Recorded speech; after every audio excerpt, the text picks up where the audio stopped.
موت موچە و کارەبا تا بێ ئابرووتان نەبا ئەوەی کە دوژمن نەیکرد ئێوە بۆتان تەواو کرد.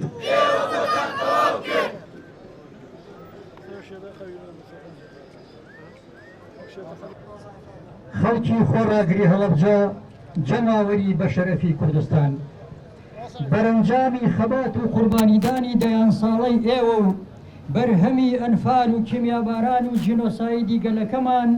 لە سایەی ئەم دەسەڵاتە ستەمکار و گەندەڵەدا و لە 29 ساڵی ڕابردوودا جگە لە دزی و فەرهود و هەڵتەکاندنی ژێرخانی ئابووری و شەڕی نەگریسی براکوژی و پەلکێشکردنی لەشکر و دەستگاسی خوڕیەکانی داگیرکەرانی کوردستان و لەت و پەتکردنی خەڵک و خاکی کوردستان و سەرنجام برسیکردنی خەڵکی ئەم هەرێمە هیچی تر نەبووە. کەچی کاتێک خەڵکی هەژار و ستەمدیدە بە سادەترین شێوازی مەدەنی داوای سەرەتایی ترین مافەکانی خۆی دەکات بەعەز ئاسا و بەڵک و خراپتریش بەگژیدا دەچنەوە و لە ڕێگای کوشتن و تۆقاندن و زیندانیکردن و ڕاوەدوونانەوە هەوڵی بێدەنگکردن و سەرکوتکردنی دەدەن.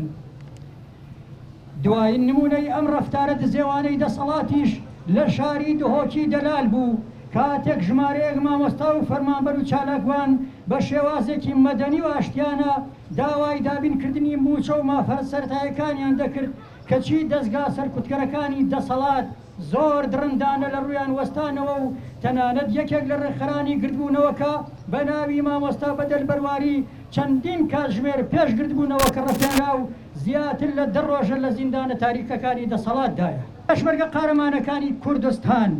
ئێوە کە 4 ساڵ شەڕی داعشیان پێکردن و هەزاران شەهید و بریندار و دیر و بێسەر و شوێنتان بەخشی بە خاکی کوردستان جگەل لە کڵاشنکۆفە ژەنگاویەکان کە بە پارەی خۆتان کردوتانە ڕوبەڕووی درندەترین دژمن بوونەوە ناپرسن ئەو هەموو چەک و چۆڵ و کەرەستە سەربازیە گرانبەها و پێشکەوتۆی کە بە لێشاو لە هاوپەیمانانەوە دەهات لەکوێ و بۆ نەگەشتە دەستی ئێوە.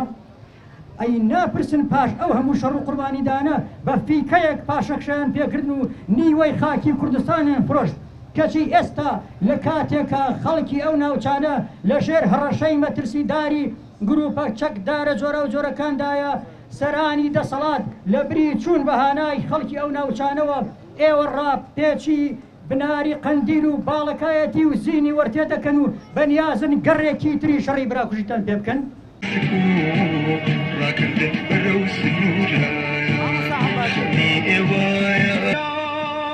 لە فەرهەنگی تەمەندەنە